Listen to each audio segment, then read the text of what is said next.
Say controls beside ISO. The say controls is one of the most common control patterns in the United States. It differs from the ISO control pattern only in that say controls exchange the hands that control the boom and the stick. This control pattern is standardized in J1814 in the say control pattern.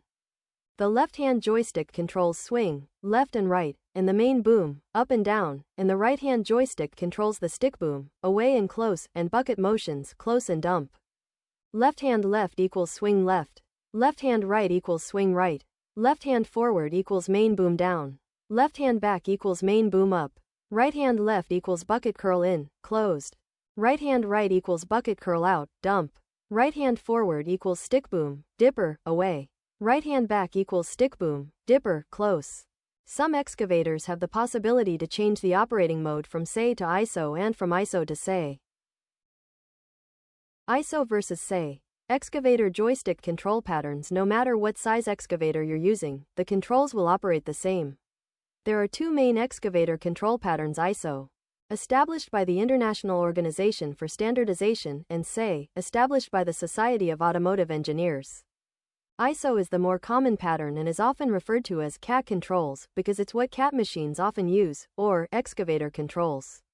Say is a US standard and is often referred to as John Deere controls because it's what John Deere machines often use, or as backhoe controls. On newer excavator models, there may be a lever to swap the control pattern, depending on your machine. This may be located under the floorboard in the cab or behind a panel. The difference between the two is that ISO controls use the right-hand lever to control the boom and bucket and the left-hand lever for the dipper, stick, and swing. But say controls use the right-hand lever for the dipper, stick, and bucket and the left-hand lever for the boom and swing. Your machine likely has a card that shows the pattern it uses. How to operate an excavator before you enter the excavator. Make sure the door is secure and locked to the side of the machine so you can use the handle to climb in safely and so the wind doesn't blow it shut against you. Maintain 3 points of contact as you climb in. Once you are in the cab, follow these steps. Always put your seatbelt on first. Release the door lock and close the door. Make sure you're familiar with the controls before you start to operate the excavator. Driving and parking before moving the excavator. Follow these steps. Turn the key to start the excavator.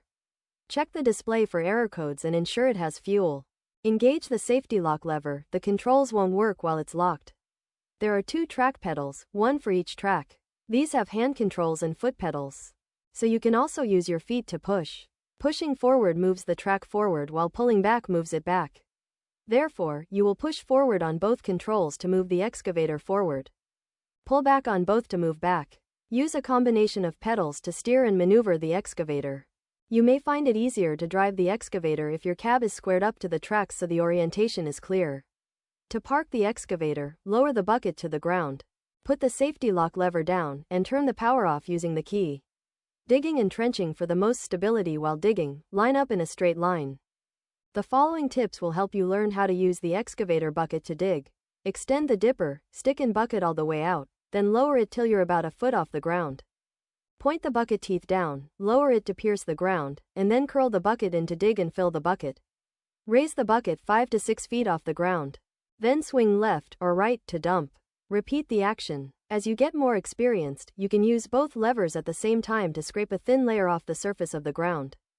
Backfilling to backfill, reverse the digging instructions. The main difference is that you don't need to raise the bucket so high. To fill the hole more quickly, you can scrape and swing at the same time.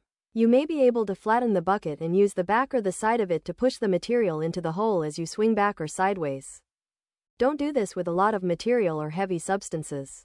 Grading: you can use an excavator to change the grade, slope of a piece of land, either for building on a construction site or to help water flow a certain way. You can do this with either the excavator bucket or a grading attachment, following the steps below. Point the bucket straight down and rake the ground with the bucket to loosen the dirt. Pull the bucket straight back along the ground to scrape and gather the material to the area you want to raise. Use the bottom of the bucket to spread it evenly. Keep the bucket at a consistent angle to achieve a uniform grade. Are backhoe and excavator controls the same? Many modern excavators and backhoes have the option to run on both say or ISO controls. Historically, however, backhoes typically ran on say and excavators ran on ISO. Nowadays, Backhoes and excavators may use the same joystick control pattern, but the overall controls to operate the machine are different. Controls also differ by manufacturer and machine. In addition, because a backhoe has a front loader and wheels, the pedals and controls to drive it are different from an excavator with tracks.